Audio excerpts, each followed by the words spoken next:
सियासत की बिसात पर चालें बड़ी खामोशी से चलती हैं। जो दिखता है वो होता नहीं और जो होता है वो दिखता नहीं।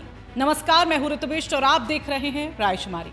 और आज हम बात कर रहे हैं भारत नेपाल रिश्तों की उस नई हलचल की जिसने सियासी गलियारों में हल्की नहीं बल्कि तेज सरसराहट को पैदा कर दिया। क्योंकि कहानी में ट्विस्ट है। पहले खबर आई कि भारत के विदेश सचिव विक्रम मिस्री का नेपाल दौरा रद्द हो गया और फिर अचानक एक नया मोड़, नेपाल की नई सरकार ने खुद उन्हें न्योता भेज दिया। तो सवाल उठता है, क्या ये महज डिप्लोमेटिक कैलेंडर का एक खेल है या फिर पर्दे के पीछे कुछ और यहां पर पक रहा है। नेपाल की नई सत्ता यानी बालेंद्र शाह की सरकार ने साफ कर दिया है कि भारत से रिश्तों को लेकर कोई दूरी नहीं बल्कि बातचीत जारी है। रिपोर्ट्स के मुताबिक काठमांडू ने खुद पहल करते हुए भारतीय विदेश सचिव को आने का न्योता दिया है और तारीखें तय करने को लेकर दोनों देशों के बीच बातचीत जारी है। यानी जो खबरें आ रही थी कि दौरा रद्द हुआ वो शायद अधूरी तस्वीर थी। फिर ये रद्द वाली खबर आई कहां से? दरअसल नेपाल के कुछ मीडिया प्लेटफॉर्म्स ने दावा किया था कि 11 मई को होने वाला दौरा अचानक टाल दिया गया और वजह इसको लेकर बताई गई कि प्रधानमंत्री बालेंद्र शाह ने मुलाकात से इनकार कर दिया। लेकिन अब अंदर खाने से जो जानकारी इसमें सामने आ रही है वो कहानी ही पलट देती है। सूत्र साफ कहते हैं कि जब तारीख तय ही नहीं हुई तो रद्द क्या हुआ। यानी कि पूरा विवाद शायद अनुमानों पर खड़ा था, हकीकत कुछ और थी। अब यहां समझना जरूरी है कि बालेंद्र शाह को कोई पारंपरिक नेता नहीं है।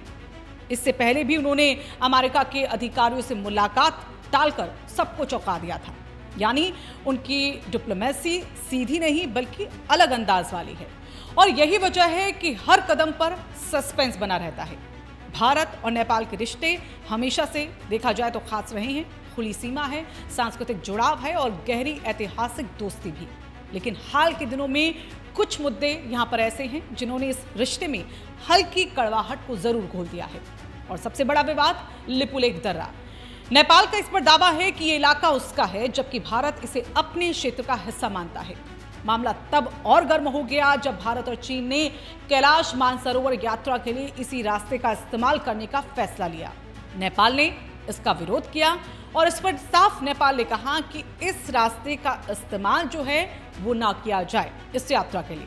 भारत ने भी फिर बिना घुमाए जवाब दे दिया। विदेश मंत्रालय के प्रवक्ता रणधीर जायसवाल ने इस पर साफ कहा कि कैलाश मानसरोवर यात्रा जो है वो 1954 से इसी रास्ते से होती आ रही है और ये कोई नई बात नहीं है। यानी भारत अपने रुख पर कायम है। अब एक और बड़ा मौका आने वाला है। नई दिल्ली में 1 जून को होने वाली इंटरनेशनल बिग कैट अलायंस की बैठक और भारत ने नेपाल को इसमें शामिल होने का न्योता दिया है। माना यह जा रहा है कि नेपाल की नई सरकार का ये पहला बड़ा भारत दौरा हो सकता है और अगर सारी कड़ियों को जोड़े तो तस्वीर कुछ ऐसी बनती है यहां पर कि नेपाल की नई सरकार अपने तरीके से डिप्लोमेसी खेल रही है और भारत अपने स्टैंड पर मजबूत तरीके से बना हुआ है। दोनों देश टकराव नहीं बातचीत का रास्ता खुला रखना चाहते हैं।